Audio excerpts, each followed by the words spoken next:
Hello, football fans. Arsenal have just sent a very loud message. 3 goals, a clean sheet, and a performance that made Manchester City look uncomfortable from start to finish. Arsenal beat Manchester City 3-0 in the Community Shield. But this game was about much more than the score.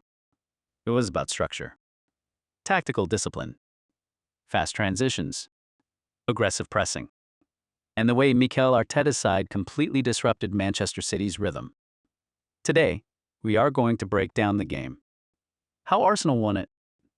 Why City struggled. Why Erling Haaland barely got involved. Which players were excellent. Which players disappointed. And later in the video, I will give my player ratings and pick the 3 best performers on the pitch. So stay with us until the end. And before we continue, please subscribe to the channel, like this video, and share it with other football fans. Every subscription, every like, and every share gives us more motivation to keep making post-match analysis, tactical breakdowns, and football news every day. Let us start with Arsenal. What immediately stood out was how direct they were. Arsenal did not need to dominate possession. They did not need 60 or 70% of the ball. Instead, they were much more interested in using space. When the opportunity was there, they attacked quickly. When City lost their shape, Arsenal went forward immediately. That was the key. The first goal came very early. Miles Lewis-Skelly saw the space and played the ball forward. Ricardo Calafiori made the run. And Arsenal punished Manchester City before they could organize themselves. That goal showed exactly what Arteta wanted. Quick thinking, fast movement, and no unnecessary touches.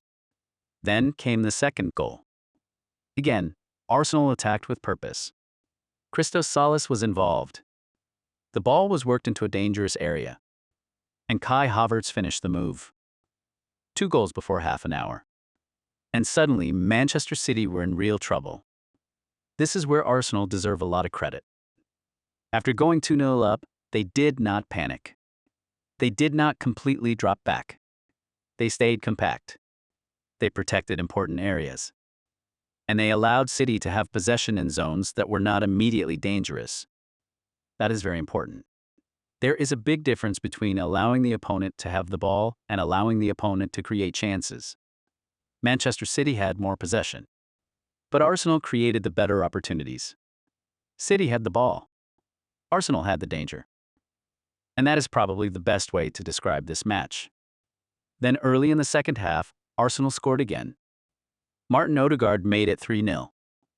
And from that point, the match was almost over. Odegaard was calm. He read the situation. He understood the goalkeeper's movement. And he finished with confidence. 3-0. Now let us talk about Arsenal's tactics. The first big point was their directness. This Arsenal side can still build from the back. They can still pass patiently. They can still dominate possession when needed. But when the space opened, they did not waste time. 1 pass. 2 passes. Run forward. That made them very difficult to defend against. Manchester City liked to push players high. They liked to control territory. But when Arsenal won the ball, they attacked the space behind that pressure. That was a huge problem for City. The second tactical point was movement from deeper positions. Calafiori's run for the first goal was a perfect example. He did not stay in a safe position. He saw the opening and attacked it. That creates a nightmare for defenders. Because now they are not only thinking about the striker. They are not only thinking about the winger. They also have to track a fullback or midfielder arriving from deep. That extra movement made Arsenal much more unpredictable. The third point was the left side. Christos Solis had a very impressive game. He was direct. He was brave. He played quickly. And most importantly, he made good decisions.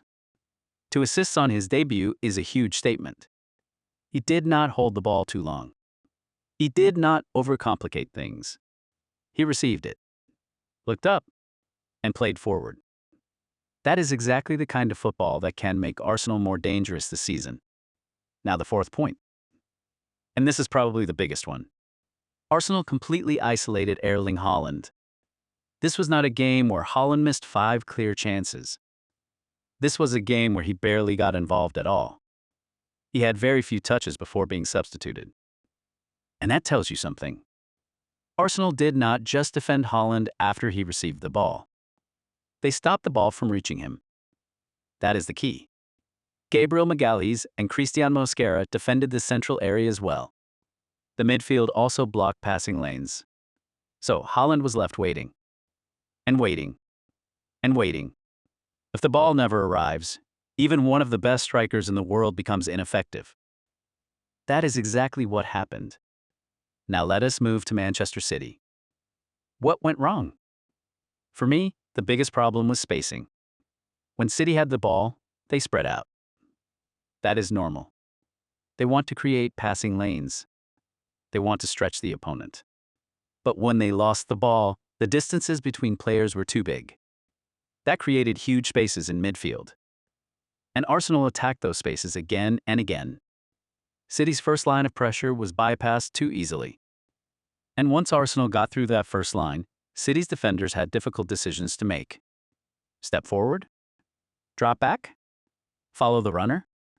Protect the box? And Arsenal played on that uncertainty.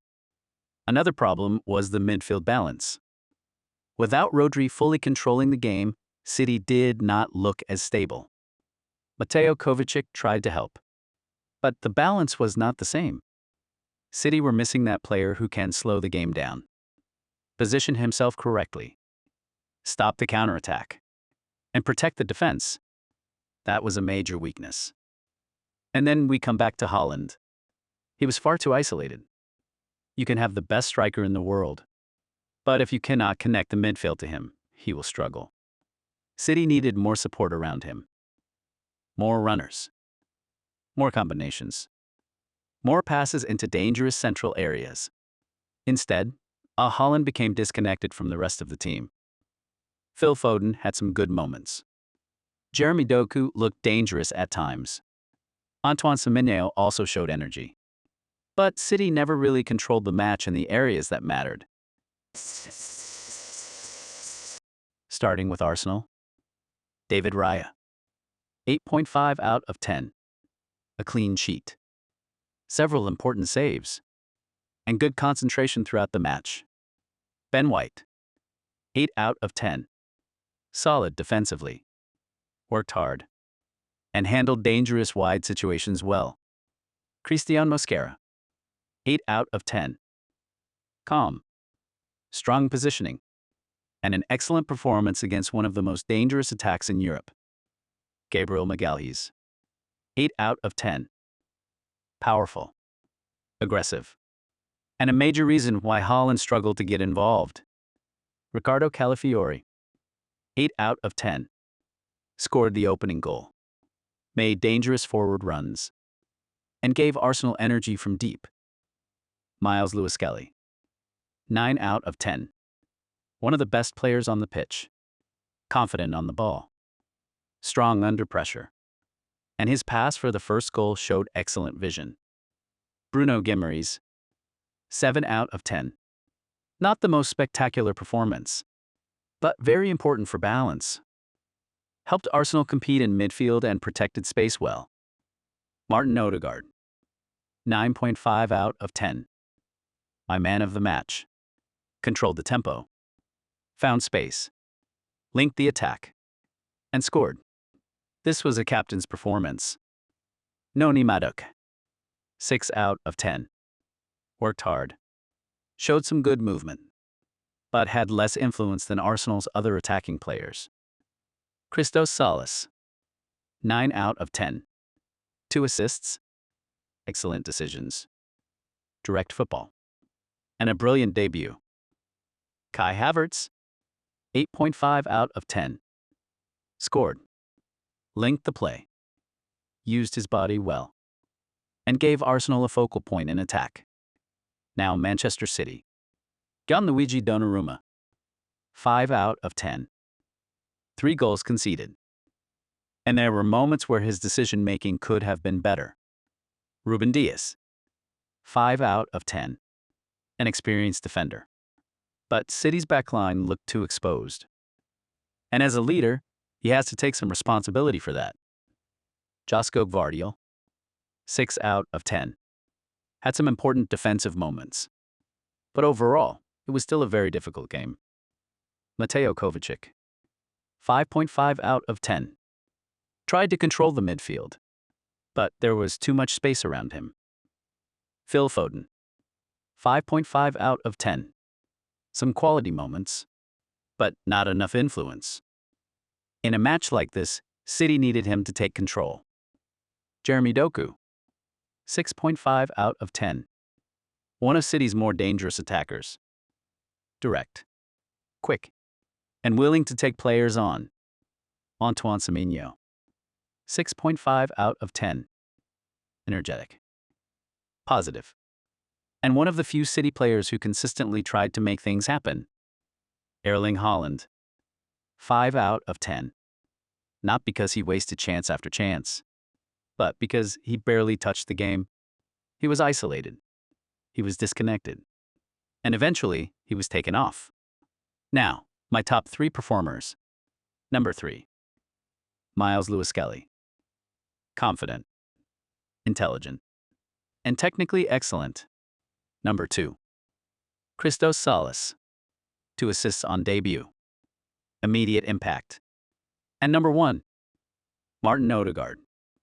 The leader, the creator, the scorer, and the player who gave Arsenal control in the moments that mattered. So what does this 3-0 win tell us about Arsenal? For me, it tells us that this team is becoming more mature tactically. They do not always need to dominate possession. They do not always need to play the same way. Sometimes they can press. Sometimes they can sit deeper. Sometimes they can build patiently. And sometimes they can attack directly. That flexibility is very important. It makes them harder to predict and harder to stop. For Manchester City, there is no need to panic. It is still early. There is still time to improve. But there are obvious issues.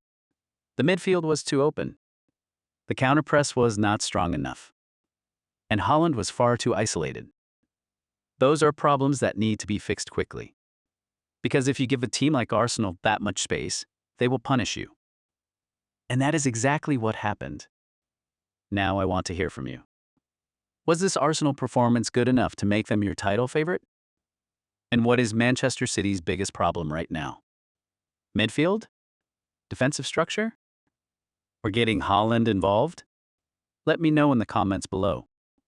And if you enjoy post-match analysis, tactical breakdowns, player ratings, and football news like this, please subscribe to the channel, like this video, and share it with other football fans. Every subscription, every like, and every share gives us more motivation to keep producing football content every day. Thank you very much for watching. See you again in the next video.